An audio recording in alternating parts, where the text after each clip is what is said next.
Bonjour, nous allons résumer ensemble le Tanya d'aujourd'hui, le 15 Tammuz 5780. Donc, hier nous avons dit que la Neshama vient de la profondeur de Dieu, elle était insulfée de la même façon que lorsqu'un homme souffle, il souffle de son intérieur. C'est exactement pour métaphorer, de venir expliquer que la Neshama vient de la profondeur d'Akadosh Baruch Hu. Maintenant, Dieu a émané de lui-même 10 sphères avec lesquelles il a créé les mondes. Il fait vivre les mondes, exister les mondes, et il dirige les mondes. Et puisque la Neshama vient de Dieu, ces 10 sphères également existent dans l'âme.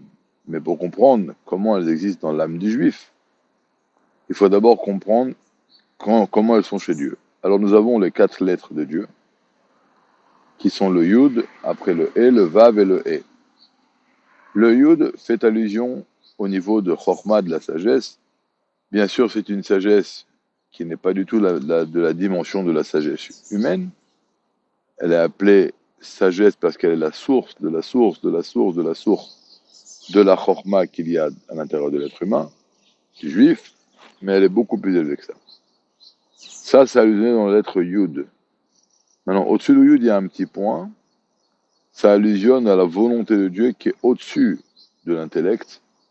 Ça va nous expliquer pourquoi, même quand un juif t'a fauté ce qu'à Dieu ne plaise, et donc il a fait un dommage, il a créé un ézek, un dommage dans les 10 sphères, il peut avec la tchouva arriver au point qui est au-dessus du Yud, mais qui est lié avec le Yud, et de là-bas ramener une nouvelle lumière pour réparer tout ce qu'il a endommagé dans les 10 sphères.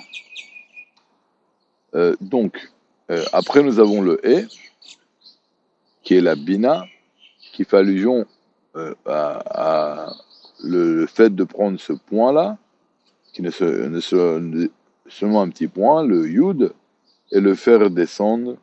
Alors la barre qui est en horizontale, couchée, ça montre comment on fait descendre le sujet chez nous-mêmes, et après on le fait descendre vers le bas.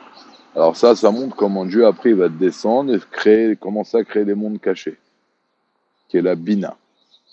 Après, j'ai envie de... Tout ça reste... L'intellect, c'est comme chez l'être humain, c'est tel qu'il est avec lui-même. Pareil, ça, c'est Dieu tel qu'il est encore dans les mondes cachés et pas dévoilés. Après, c'est comme si que maintenant, une fois que j'ai compris quelque chose, j'ai envie de la dévoiler à quelqu'un. C'est la volonté, c'est les sentiments. C'est le Vav, ça va descendre. Et après, le dernier He, c'est quand je vais parler. Alors pourquoi le He, c'est la parole? C'est la royauté. Alors d'abord, c'est lorsqu'on parle, on a dit on a 5 catégories de lettres. On a dit que le He, le Chet, le Ain, ils viennent de la gorge. Il y a des lettres qui viennent des lèvres, des dents, etc., etc.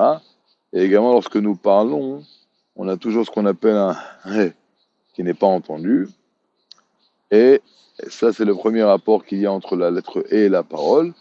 Et le rapport qu'il y a entre le He et la royauté, qui est la parole, parce que tout simplement, de la même façon que la parole, c'est pour communiquer avec autrui, la royauté n'est que sur autrui, et également la communication du roi avec son peuple, c'est à travers la parole.